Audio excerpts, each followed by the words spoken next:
93 বছর বয়সী আশা ভোঁসলে ভারতীয় সঙ্গীতের জগতে অন্যতম সেরা ও বহুমুখী কণ্ঠশিল্পী হিসাবে পরিচিত।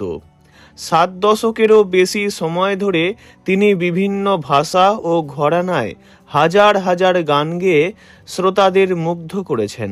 বর্তমানে মুম্বাইয়ের ব্রিচ ক্যান্ডি হাসপাতালে ভর্তি রয়েছেন কিংবদন্তি এই গায়িকা।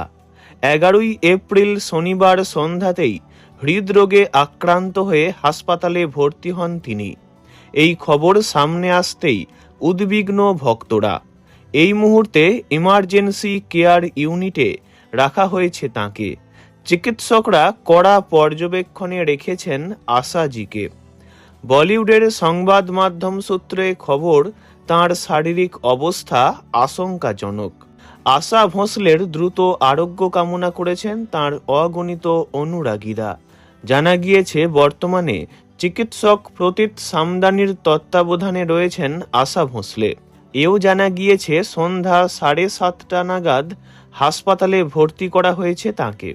হাসপাতাল কর্তৃপক্ষ জানিয়েছেন, শিল্পীর বাড়ির গৃহকর্মীকে শরীরের অস্বস্তি ও মাথা যন্ত্রণার কথা বলার সময়ই হৃদরোগে আক্রান্ত হন তিনি। সঙ্গে সঙ্গে তাঁকে হাসপাতালে নিয়ে আসা হয়।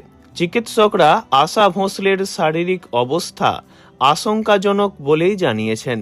দ্রুত তাঁকে আইসিইউতে ভর্তি করা হয়েছে। ভিডিওটি এইটুকুই। বিনোদন জগতের সব রকম খবরাখবর জানতে চ্যানেলটি অবশ্যই সাবস্ক্রাইব করবেন। ধন্যবাদ।